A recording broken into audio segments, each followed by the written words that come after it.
GST संस्कार आत्मनिर्भर भारत संकल्प अभियान जिलास्तरीय कर्मशाला आज भद्रक बीजेपी कार्यालय अनुष्ठित हो जाइए। पूरा भारत में बेपारी मानक प्रथम संस्करण में जो जीएसटी स्लैब थिला यथा 5, 12, 18 और 28% एवं केंद्र सरकार स्लैब को अति सरल करी 5 और 28 रे सीमित करने को जाउछि। केंद्र सरकार जार नाम जीएसटी 2.0 रखिछि। दुर्गा पूजा और काली पूजा पूर्व प्रधानमंत्री श्री नरेंद्र मोदी सारा देश में एक जीएसटी आंदोलन आनिबाकु जाउछन्ते। यार सीधा फायदा साधारण जनता को भेटी देबाकु प्रधानमंत्री लक्ष्य रखिछन्ते। खाद्य, मेडिसिन, कृषि, इलेक्ट्रोनिक्स एवं दुई चकिया यान संस्था हेबाकु जाउछि।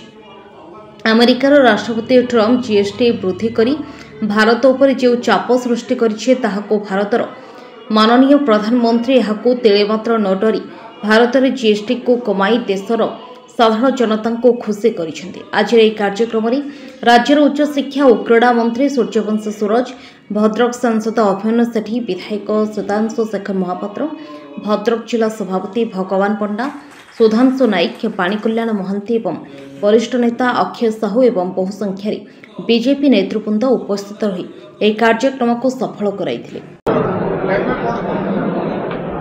आसंता काली जो भाव में जीएसटी द्वितीय संस्करण बा नेक्स्ट जेन जीएसटी कहुच्छे जीएसटी 2.2 कहुच्छे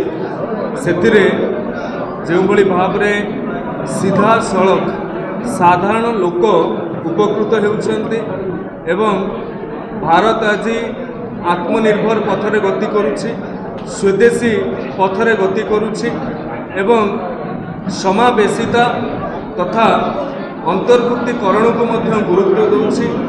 ये जीएसटी 2.0 भारतर निर्मित सामग्री भारतर डिमांड को भारतर चाहिदा मेंटेबारे सहायक हेबो एवं जो भाव में नित्य व्यवहार्य वस्तु जो गुड़िक 12% स्लैब रे थिला ताहार 99% वस्तु 5% स्लैब को पलि आसी बिल्कुल ताहा उपरे जीएसटी लगी नहीं से भली मध्य अनेक उदाहरण रही।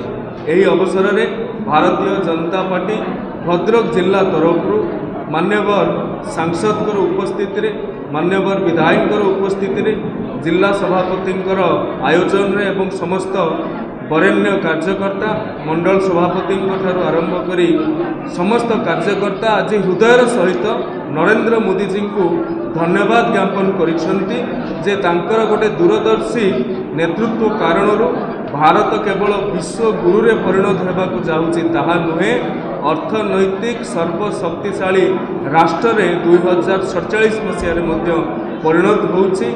ये नेक्स्ट जेनरेशन जीएसटी कृषि ठारू आरंभ करी शिक्षा पर्यंत नित्य व्यवहार्य द्रव्य ठारू आरंभ करी हेल्थ सेक्टर आउ लाइफ इंश्योरेंस पर्यंत ताहाकू मध्य ये जो भाव में जीएसटी कम करा जाइछि।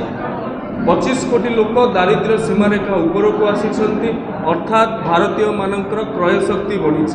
भारतीय मानकर क्रय शक्ति बढ़िला बेले किणा मूल्य बिक्री मूल्य जितेबाला कमी जाउछि तो किणार परिमाण बढ़ो। किणार परिमाण बढ़िले लोकंकर पैसा मार्केट को जीव एवं कम मात्रा रे जीव। तेणु एथर पार्वण संचय उत्सव रे परिणत हेउ एवं आमे गर्व रे कहिबा दरकार जे एहा स्वदेशी अटे।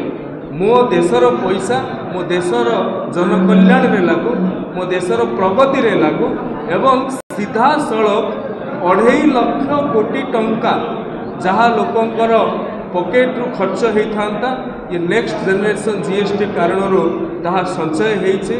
जिला तरफ जिलावासी तरफ देशर प्रधानमंत्री ए ऐतिहासिक एवं समय उपयोगी पदक्षेप निमंते ताहंकु कृतज्ञता साधुवाद और धन्यवाद ज्ञापन करुछि।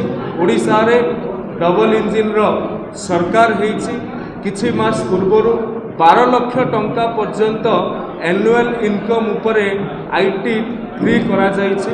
लोकों पाखरे पैसा अच्छी एवं ए पैसा जमी एमएसएमई सेक्टर को बढ़ावा दब ए पैसा केमिति स्वदेशी कुटीर शिल्प को बढ़ावा दब एवं आपण मानक माध्यम रे जिला बीजेपी तरफ मु प्रतिवेदन करी आगामी समय जिते दीपावली आसब आमे विदेशी इलेक्ट्रोनिक बा डेकोरेटिव वस्तु न किणी आमे आमर कुटीर शिल्प को प्राधान्य देवा आमे आमर दीप किणवा आमे आमर स्वदेशी वस्तु स्वदेशी इलेक्ट्रोनिक्स जिनस किणी पारिबा सेथिप्रति आज एक कर्मशाला एवं सांबादिक सम्मेलन अनुष्ठित होता आपण माने आमर कथा को गणमाध्यम जेतेबेले आमर कथा को जनगण पाखरे पहुँचाऊँगी आपण मानक मोर कृतज्ञता और धन्यवाद ज्ञापन